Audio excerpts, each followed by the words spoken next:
Did the atomic bomb really end World War II, or is that just the version we've been told? Most history books say the bombings of Hiroshima and Nagasaki forced Japan to surrender. But when we examine the facts more closely, the truth becomes more complex and deeply controversial. By the summer of 1945, Japan was already collapsing. Its cities had been firebombed, its military crippled, and its economy shattered. American forces had captured key Pacific islands, and an invasion of Japan's home islands seemed inevitable. Still, Japan's leaders clung to hope. Many believed the Soviet Union, which was still neutral at the time, might help them negotiate better surrender terms that would preserve the emperor's role. On August 6, 1945, the U.S. dropped the first atomic bomb on Hiroshima. In an instant, over 70,000 people were killed, and the city was nearly erased. Just 3 days later, a second bomb fell on Nagasaki. The devastation was beyond anything the world had seen. On August 15th, Japan surrendered.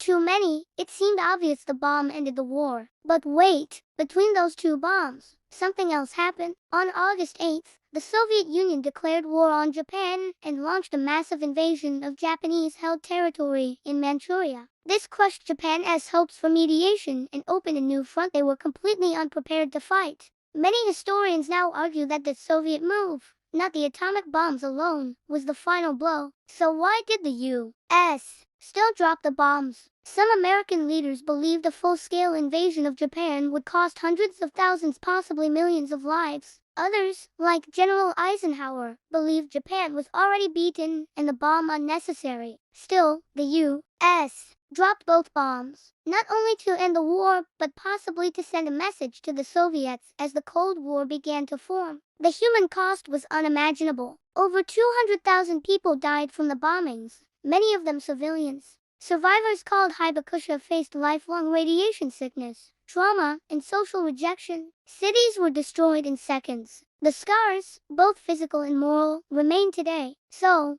did the atomic bomb really end World War II? Or did it simply become a brutal punctuation mark in a war already nearing its end? The truth lies somewhere in between. Was it military necessity or a moral tragedy? You decide. Tell us your thoughts in the comments. And if you found this story important, don't forget to like, subscribe, and share this video.